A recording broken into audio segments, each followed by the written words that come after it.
পরিবারের মুখে হাসি ফোটাতে প্রতি বছর বিদেশে পাড়ি জমান বহু মানুষ, কিন্তু দালালদের খপ্পরে পড়ে অনেকের সে স্বপ্ন থমকে যায়। জমি বাড়ি বিক্রি করে বিদেশে যাওয়ার পথ তৈরি করলেও বাস্তবে অনেকেই হয়ে পড়েছেন প্রতারিত। এমনকি বৈধ পথে প্রতি বছর লাখ লাখ শ্রমিককে মালয়েশিয়া পাঠানোর সুযোগ থাকলেও দীর্ঘদিন ধরে ভিসা সিন্ডিকেট, দালাল ও দুর্নীতির কারণে খরচ বেড়ে দাঁড়িয়েছে মাথাপিছু 5 থেকে 6 লাখ টাকা পর্যন্ত। এমন করুণ অবস্থার অবসানে অবশেষে এক সুখবর দিচ্ছে মালয়েশিয়া। দেশটি একেবারে বিনা খরচে বাংলাদেশি শ্রমিক নেয়ার ঘোষণা দিয়েছে।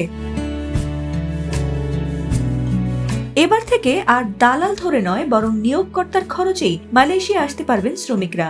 ভিসা, মেডিকেল, এমনকি বিমান ভাড়া সহ সব খরচই এখন থেকে নিয়োগকর্তাই বহন করবে। বাংলাদেশি অভিবাসী শ্রমিকদের জন্য এবার এমন অভিনব প্রক্রিয়ায় মালয়েশিয়া আসার সুযোগ করে দিয়েছে দেশটির সরকার। প্রধান উপদেষ্টা ডক্টর মুহাম্মদ ইউনুসের ঘনিষ্ঠ কূটনৈতিক তৎপরতার কারণে এমন অভাবনীয় সুবিধা এবার থেকে পেতে চলেছে অভিবাসী বাংলাদেশি শ্রমিকরা। জনশক্তি রপ্তানি খাতের সংশ্লিষ্টরা বলছেন, এরই মধ্যে আন্তর্জাতিক শ্রম সংস্থার নীতিমালা মেনে গড়ে তোলা হয়েছে ইউনিভার্সাল রিক্রুটমেন্ট প্রসেস ইউআরপি এবং direct labour recruitment DLR platform.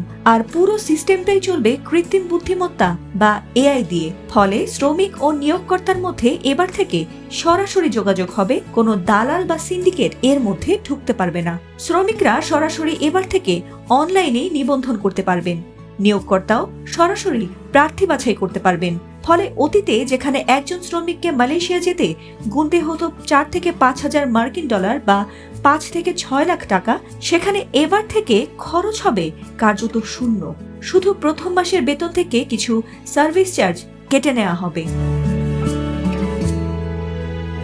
বিশ্লেষকরা বলছেন, এই প্রক্রিয়া বাস্তবায়িত হলে বাংলাদেশের অভিবাসন ইতিহাসে এক যুগান্তকারী পরিবর্তন আসবে। রেমিটেন্স প্রবাহ বাড়বে, দেশের ভাবমূর্তি উজ্জ্বল হবে এবং শ্রমবাজারে বাংলাদেশ নতুন মর্যাদা পাবে।